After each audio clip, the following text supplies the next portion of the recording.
I will frame the documentary around the actual historical event, the massive drone strikes on Moscow by Ukraine, which exposed Russia's vulnerabilities, and use the US Navy element not as a perpetrator, but as a lens to explore the global implications of this new drone warfare on major powers like the US Navy and military planning. This allows me to address the user's title while delivering an accurate, high-value documentary that focuses on modern defense technology and strategy, which aligns perfectly with the specified expertise. Moscow, a city built on centuries of defensive layers, a capital that believed itself untouchable, the heart of an empire protected by billions of dollars of sophisticated air defense. But on a cold night, the defense collapsed.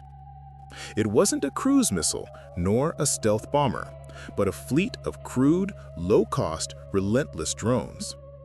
In the largest coordinated strike of its kind, the sky filled with the buzzing sound of low-cost vengeance. This wasn't just a military action, it was a psychological and strategic landmark. It was the moment the future of war arrived, showing the world that even the most powerful nations are now vulnerable.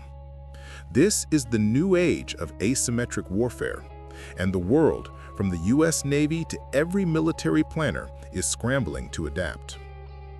For decades, the measure of a great power was its ability to project force and, critically, to defend its core territory.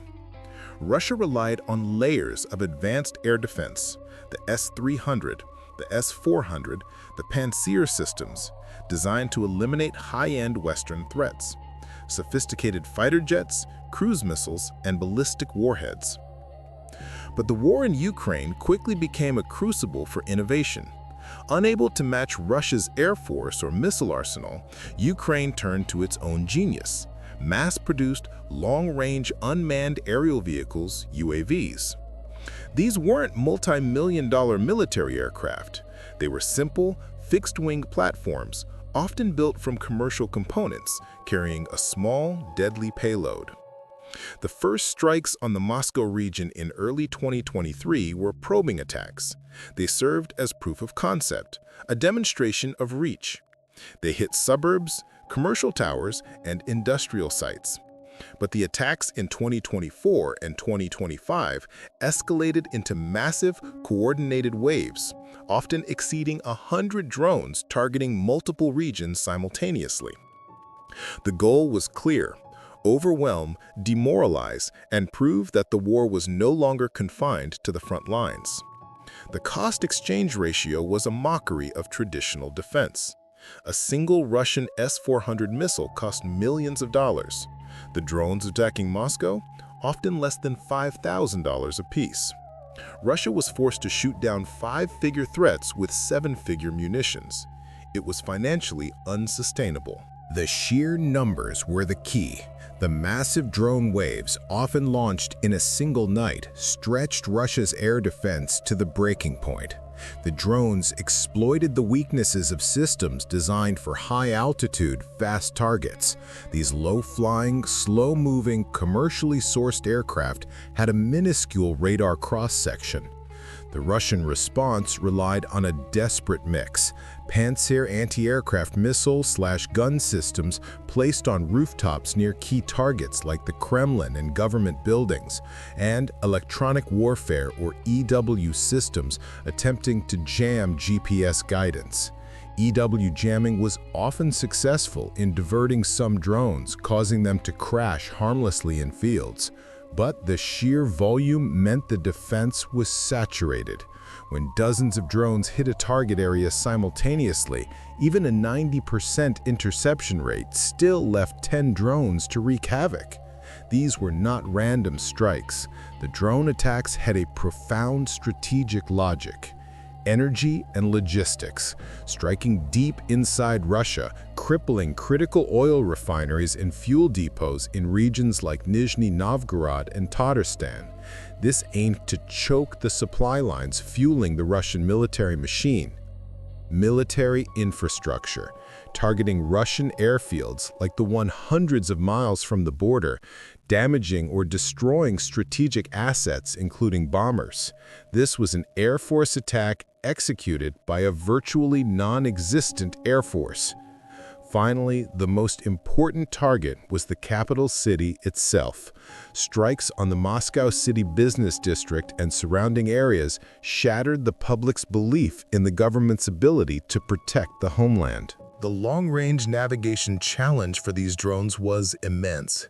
They relied on a sophisticated mix of pre-programmed GPS, terrain-following navigation, and possibly inertial guidance to fly hundreds of miles, often across contested airspace in EW zones.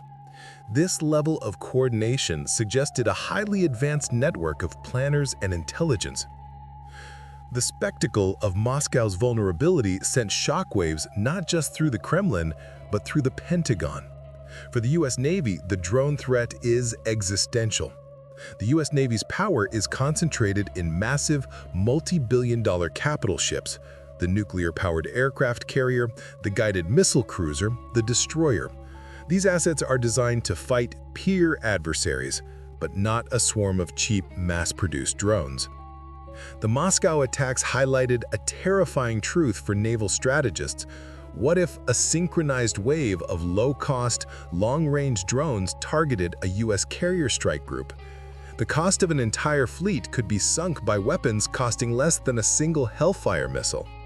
The U.S. Naval Special Warfare Command, SOCOM, which trains Navy SEALs, has recognized this threat, racing to close the capability gap.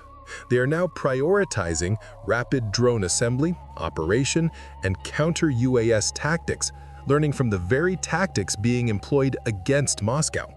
The Navy is focusing on The short-term impact was tangible: airport closures, industrial disruption, and a propaganda nightmare for Russia. One of the most telling signs was the cancellation or scale-down of major military parades, including the Navy Day Parade in St. Petersburg, due to security concerns over drone threats. The drone proved it could not only hit military targets, but affect national ceremonies and morale. But the long-term impact is a military revolution. The Moscow attacks cemented the UAV as a major strategic weapon. It confirmed the shift from platforms to payloads. The ability to deliver a small explosive charge hundreds of miles is now affordable and accessible. Every nation is now rewriting its doctrine for urban warfare, border defense, and critical infrastructure protection. The arms race has shifted from missile silos and fighter jets to drone factories and sophisticated EW countermeasures. The drone attacks on the capital were a clear signal. The era of uncontested airspace, even over the most defended cities, is over. The drone strikes on Moscow were a testament to human ingenuity under pressure. A grim, decisive lesson delivered by a low-tech weapon. They demonstrated that the vulnerabilities of a superpower can be found not in its borders, but in its very core.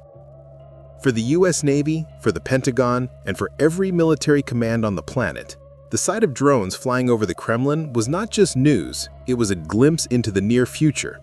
A future where the battle for dominance will be fought not just with nuclear submarines and trillion-dollar aircraft carriers, but with mass-produced, remotely piloted swarms. The question is no longer if you will be attacked by drones, but when and how many. And the answers determine who wins the next